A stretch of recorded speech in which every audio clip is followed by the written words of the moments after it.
नमस्कार दोस्तों, कहानियों का नाम है दरबारियों के 3 सवाल। बीरबल राजा अकबर के बहुत प्रिय थे। वह अपने बहुत सारे निर्णय बीरबल की चालाकी और बुद्धिमानी के बल पर सभा में लेते थे। यह देखकर कुछ दरबारियों के मन में बीरबल के प्रति घृणा जागृत हो गई।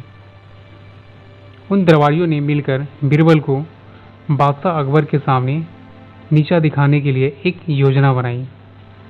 एक दिन भरी सभा में उन दरबारियों ने अकबर के समक्ष कहा कि अगर बीरबल हमारे 3 प्रश्नों का उत्तर दे देंगे तो हम मान जाएंगे कि बीरबल से बुद्धिमान कोई नहीं। बीरबल की बुद्धि की परीक्षा लेने के लिए बादशाह अकबर हमेशा तैयार खड़े रहते थे। यह बात सुनते ही राजा अकबर ने हाँ कर दिया। 3 प्रश्न कुछ इस प्रकार थे। आसमान में कितने तारे हैं? इस धरती पर चंद्र कहाँ है? इस पृथ्वी में कितने पुरुष और महिला हैं? यह सुनते ही अकबर ने तुरंत बीरबल से कहा, अगर तुम इन प्रश्नों के उत्तर नहीं दे पाओगे तो तुम्हें अपने मुख्यमंत्री के पद को त्यागना पड़ेगा। पहले प्रश्न के उत्तर के लिए बीरबल एक घने वाले भेड़ को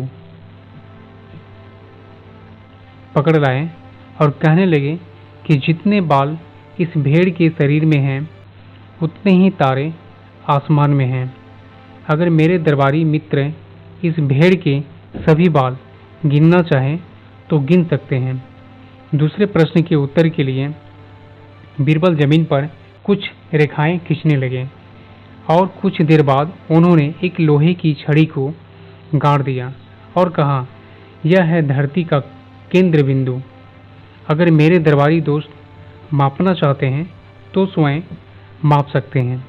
तीसरे सवाल के उत्तर में बोले, वैसे तो यह बताना बहुत ही मुश्किल है कि इस दुनिया में पुरुष कितने हैं और महिलाएं कितनी हैं, क्योंकि इस दुनिया में कुछ ऐसे लोग भी हैं जिनको उस गणना में नहीं जोड़ा जा सकता। जैसे कि हमारे यहाँ दरबारी मित्र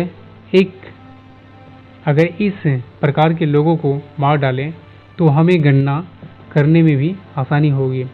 यह सुनते ही दरबारियों ने सर नीचे कर दिया और कहा, बीरबल तुमसे चालाक और बुद्धिमान कोई नहीं।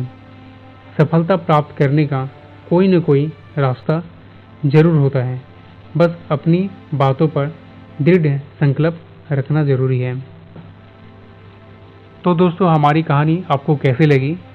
फिर मिलते हैं नए कहानियों के साथ।